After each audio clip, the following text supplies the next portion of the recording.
Bitcoin just hit 74K for the first time since February. It's been now 8 days straight of gains, while the fear and greed index is still pretty low. So a lot of people are wondering, hey, is this finally time to turn back on the sentiment and for Bitcoin to make a full reversal? So I covered this a little bit on the live stream on Friday. Long story short, I think there's a lot of risk on the table right now, especially as we get closer and closer to this resistance level right around 74K. It's pretty risky to be betting on the long side now. And there are some fundamental reasons for this as well, which I'll cover today, which all sets up for a very volatile week ahead for Bitcoin. Not only will this decide whether Bitcoin gets rejected here or not, but it also sets the tone for Q2. We have the FOMC meeting coming this Tuesday and Wednesday, which is tomorrow. We have the Fed voting on a new set of rules for banks called Basel III. We have large options expiry across 4 types of TradFi instruments, and for Bitcoin and Ethereum options expiry around the same week. These all add together to first lower volatility, and then later on very large volatility after these options and futures expire. On top of that, the oil situation is still not improving. Oil is still sitting at above $100, and the Iranian war is still going on. So hence why I think the volatility really puts the risk higher. Even if we have a rebound, the chance of just big swings in the market is very high. So I'll go through all of that today, and I'll give you some actual price levels again on Bitcoin to watch in order to see how convincing this current rally is on Bitcoin's chart. Okay, let's get right into it. So let's start off with that. Let's start off with Bitcoin. So Bitcoin surged all the way to 74K this morning. On Friday, I made this video talking about the 73K Bitcoin price and why I think that is a bull trap and not the start of a full-on bull run. So long story short, a recap of that video is this. Even if Bitcoin currently breaks out above 74K, the higher end resistances are still very far away. So we can easily repeat some kind of pattern like this that we had in Q4 of last year, where you see a short-term daily uptrend, but then sharp rejection. And the reason why this could happen again, and even higher probability of so, is because we are now very far away from the bull market support and bear market resistance levels. So on the daily time frame, this up here is the 200-day simple moving average. This is the lowest price level that we can try to use to say Bitcoin is in a new bull run. So you see from 74 to 93, that's still very far away. It's not a level we can ignore. Even if this continues to print, it's still very far away. So you can weigh your probabilities there. What are the chances of Bitcoin to come down to below 70, low 60s again versus going up to 93, 94K? This is bigger than this. So the probability is clear. There's a higher probability for it to come down than to go up. That's not even considering the resistances met here with this high. And also back here in April of 2025, there were some technical resistance here, right around 75K. And the 200-day simple moving average is also coinciding with the 50-week simple moving average, which currently sits at 98K. And that's roughly this block up here as well. So the summary here is the 200-day simple moving average, 50-week simple moving average, and the last lower high here, resistance, at 94K. So these 3 technical indications have confluence right in this range from 93K to 98K. And because we are very far away from that, the risk to be bullish on Bitcoin for full reversal here into a bull run is high. And that's very easy to see. Technically, this is the confirmation we need. We need Bitcoin to break above here to confirm a bull run. So what's the probability for Bitcoin to break up here versus go down just in these lows again? Well, the probability to go up this much is lower than the probability for it to drop down. And that's why the risk is not in our favor right now. There's higher risk for Bitcoin to go down versus it going up so much to confirm the full bull run. So that's the technical side of the current market setup. It's very simple. We have to see Bitcoin break above 94 to 98K, this range, convincingly before calling it a bull run. So before that happens, anything else is simply a relief rally. And this is not me hating on Bitcoin. It's just we are in a bear market. So bear market takes time. It's what it is. I'm not saying this is impossible, but it's on the lower end of the probability right now. Okay, so that's the price action. Now, in the immediate short term, around the 75K range is not only some technical resistance from April last year, but also there are major fundamental resistances that's happening this week. So this week, there are some big volatility in the traditional stock market. So here we have the quadruple witching, which is set for March 20th. So what is the quadruple witching? The quadruple witching is an event in financial markets where 4 different sets of futures and options expire on the same day. And particularly, these are stock index futures, single stock options, options on stock index futures, and then stock index options. So when this happens, on the expiry date, everyone has to close or roll or exercise all their contracts at once.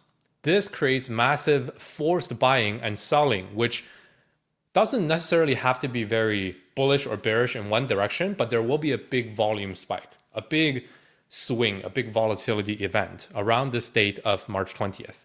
This is on the TradFi stock market. Now, coinciding with this are 2 events. Number one is the FOMC meeting.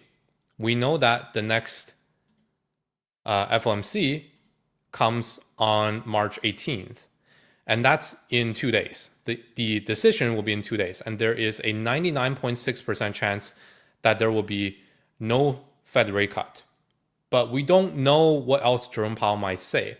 Because this options expiry event falls right after the FOMC, if there's any changes in the FOMC, that influence on the market will be amplified by the options market. So that's number one. Number two of this event is there are also a large number of quarterly Bitcoin options and the CME futures options, CME futures contracts for Bitcoin and Ethereum will also expire around this same period. So let me bring that up here. So the CME Bitcoin futures and CME Ethereum futures, the next expiry is on March 27th, which is next Friday. And the quarterly Bitcoin options expire at, I'm going to give you the exact date.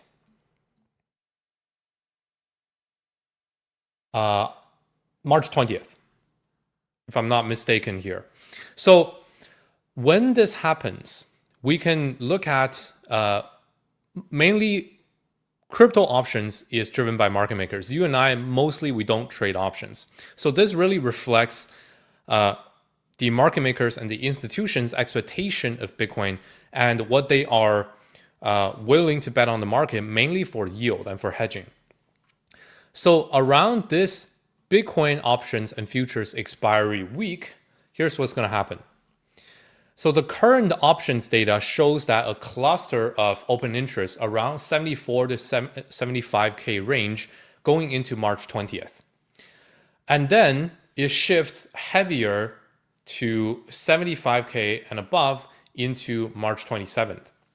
So this structure, according to analysts' take, is that first it suppresses volatility because price is pinned near a strike price of the options. But then after the options are expired, then we only have the futures expiry coming up, and then that futures expiry will amplify volatility going into March 27th. So the key zone to watch right now is this week, 75K is what everyone is watching, and price tends to orbit around that strike price into the expiry date on March 20th. But then after that, there can be a big swing. Which direction? We don't know. But usually this is how the market makers tend to act when the options expiry and the futures expiry match up around the same week. So what does this mean in plain English? Around March 20th, market makers are doing their hedging to dampen big moves. So price tends to stay right in this range, 74 to 75K. But then after March 20th, you got to be careful. There could be big volatility to come after that. And if price pushes higher towards 80K, that volatility can be amplified. And same thing, if it dumps towards low 70Ks and below, that volatility can be amplified again as well. So just be careful about this. Okay. The other major news. So these are the main news events to watch for this week. That's going to be very volatile. From now until March 20th is a little bit more quiet, but then after March 20th, after the FOMC event finishes on March 18th, and then the options expiry after March 20th, then there could be big volatility. We just don't know which direction. And on top of this, the next Fed event that's very interesting is this one. The Federal Reserve will be proposing new Basel III rules again. So this is a set of rules that was last agreed upon in 2017. So here's the summary of this. What is the Basel III? The Basel III is a set of banking rules that were established by the Fed on US banks after 2008, which tells them certain requirements for them to hold the capital as buffer proportional to the types of assets that they have and proportional to how risky they are. So the current Basel rules assigns holding Bitcoin as a 1,250% risk weight.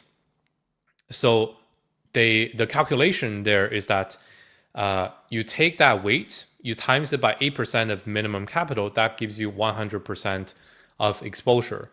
So with that number, here's what it means.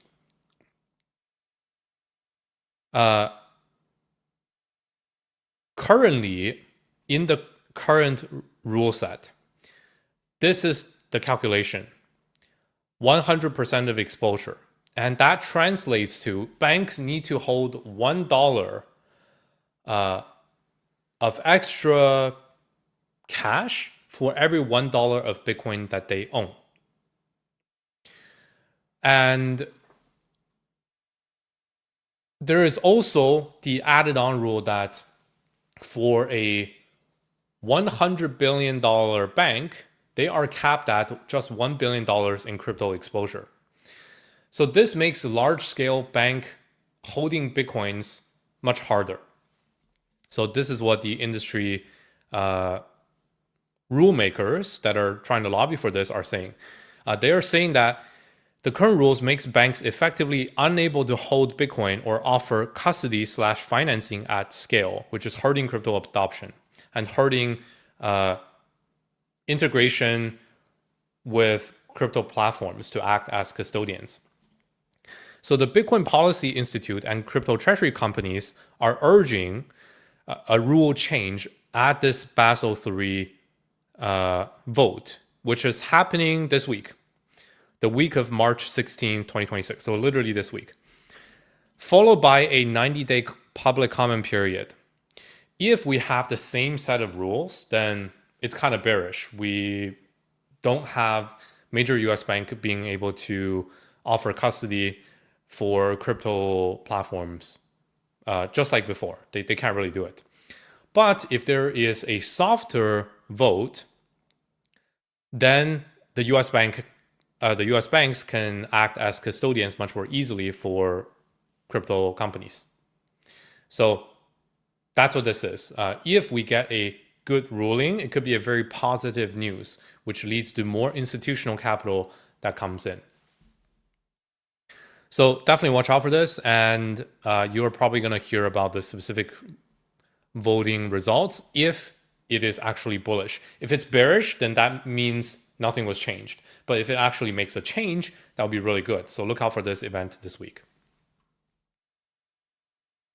Okay, and finally, we have the current war situation. There you go. So let's look at where we are at with the war. So oil prices went as high as $106 per barrel over the weekend. And currently it trades just at 100, you see? 106 over on Sunday. And it trades higher than last week. I mean, you can see directly from here. Last week, this was the Sunday high, but then starting from Monday, everything traded mainly below 100, but this week it's opening above 100. So from just the oil price alone, you can tell that the war situation is not improving. What are some actual news headlines? So here's what I've seen. First of all, Trump is urging Beijing, urging China to help, and for China to pressure the reopening of the Strait of Hormuz. Otherwise, Trump says he will not. He will delay his visit to Beijing for the summit. When is the summit event again? Scheduled for March 31st to April 2nd. He was supposed to meet with Xi Jinping in Beijing by the end of this month. So he's urging Beijing to help. We also have the other allies of Trump. So Trump's other allies from the EU, mainly from the EU, European countries, they don't want to commit to helping secure the Strait of Hormuz. And basically, the US side is kind of left on its own at the moment. And that's where it's at. And in terms of the conflict itself, the only escalation I saw was, let's see if I still have it. Yeah, Israel. So Israel officially started a ground operation in Lebanon.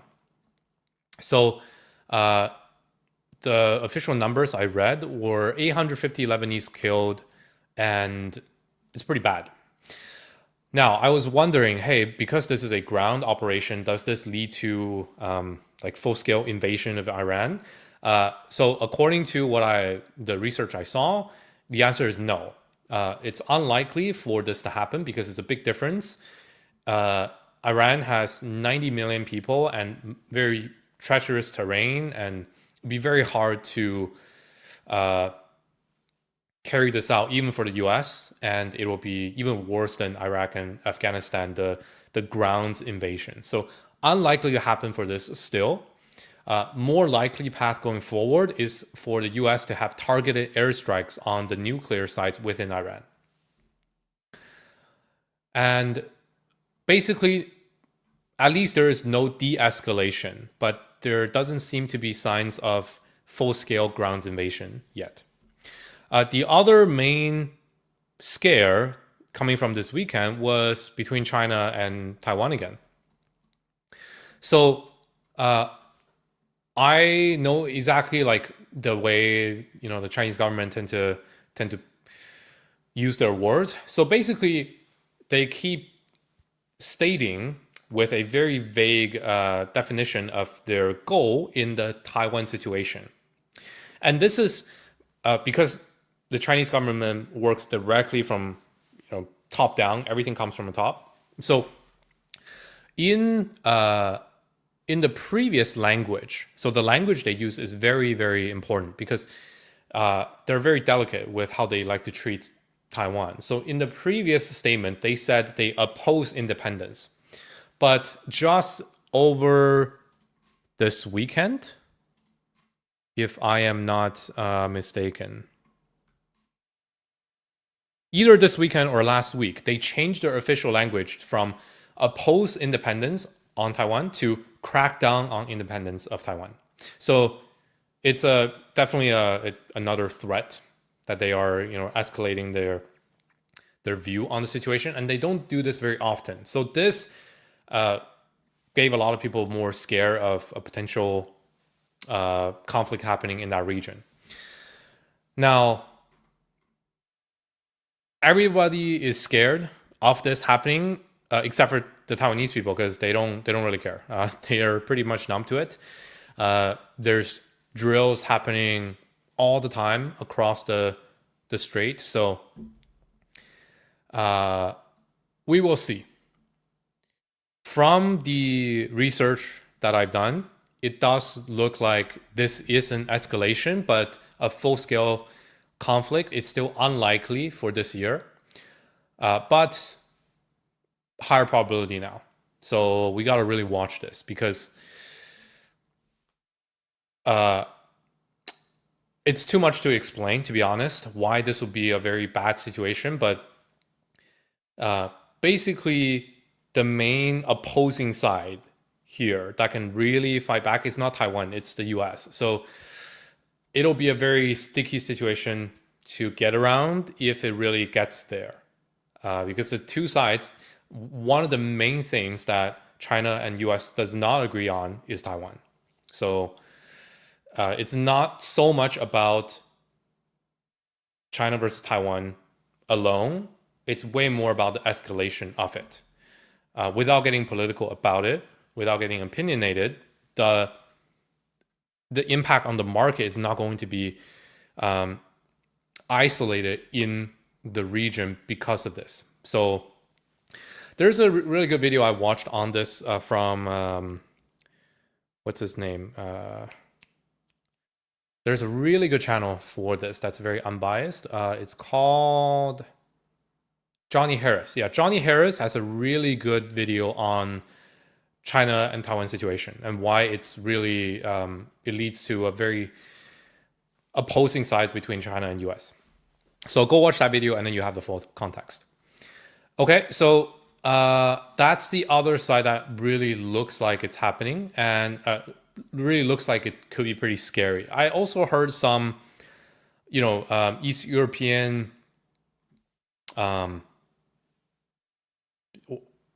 like threats of conflict from Serbia this morning, but I don't know if that's as worthwhile to cover versus this because it doesn't really concern the US as much. Okay, so when it comes to the markets, you really got to look at which markets can impact the US and impact the biggest economies, which is going to have the biggest effect. Okay, and let's see if I can just go through everything here. So that's it. So the most event-packed week in Bitcoin and in just macro that can impact Bitcoin for this quarter. A lot of it will happen this week. We have oil prices, which would directly reflect how the Iran war is going. We have the Fed with two events, the next FOMC this week and the Basel III vote this week. We have 4 quadruple options expiry from TradFi markets on the 20th.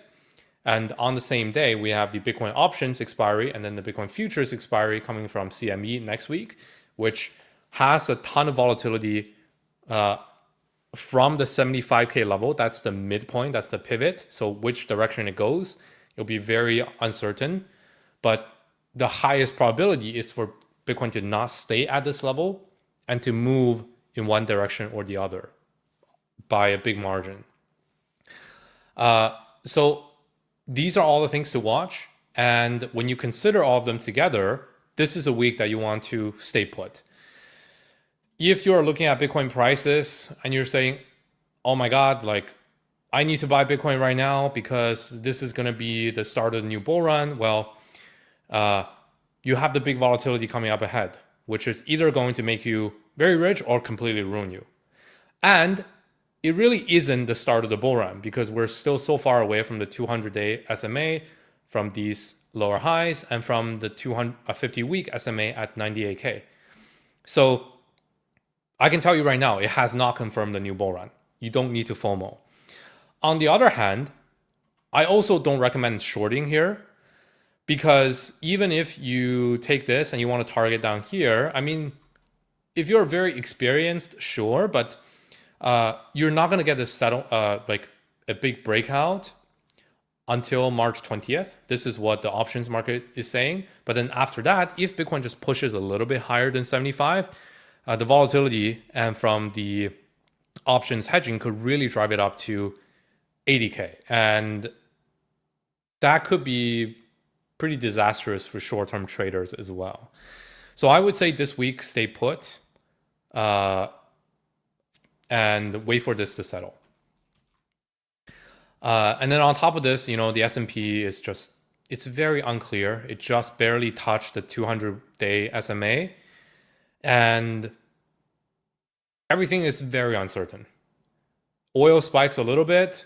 And if the S&P gets below 200-day SMA, that's the big trigger that most Wall Street firms are watching. And whether that recovers or not, you have to give it another week after that. But this will cause big volatility for everyone to at least cut risk in the short term. So if this happens, like anything on Bitcoin will just be dragged down by this. And I don't think Bitcoin itself will matter that much if the S&P breaks down below the moving average. So stay put. Whatever happens next, okay? If we can meaningfully get above 75 and stay above it, and even with the volatility, maybe it stays above like this, then we can talk about, okay, watching the recovery until, 94, 95K, and then preparing for the scenario of a bull run. But if this breakout fails back into the range like this, then we got to talk about, wow, just many more months of bloody chop, annoying chop. So the two scenarios either way could play out, and it could play out really soon. And that's why I think this week and even next week, you have to really watch, because this could really define what happens in Q2. Whether Q2 will be choppy or whether we can start Q2 good and trade above 75 and start to trend higher. So a lot of things are going to settle very soon, and no point in getting a position right now. Okay, the time to get position was here when we made live streams down here, and then down here telling you the DCA, but then up here it's kind of a no trade. You either wait for it to come all the way back down into the range and then you trade the range low, or you wait for a full breakout and confirm, and then you trade maybe a retest at 75. Both are better, and both scenarios require us to wait. So that's why I want to warn you guys and to be cautious for the volatility ahead. Subscribe to the channel if you want to join our future live streams on every weekday. I try to go live right around 2 p.m. to go over the markets, over the most important news, so we can stay in this choppy part of the market and really hold out until the bull run comes back. And follow me on X at VirtualBacon, where I'm going to be dropping day-to-day clips using AI so that it gets the best segments and just sends it out, and you can watch those like on demand. And if you're curious about the AI content, look out for our shorts coming back this week, and tell me what you think about them on live stream. If you think they are the same quality as before, as done by humans, or if they're worse. Let me know. I'm trying to train the AI this week to see if it can replicate everything. All right, that's it. Thank you for watching, and I will see you on the next video and next live. Bye bye.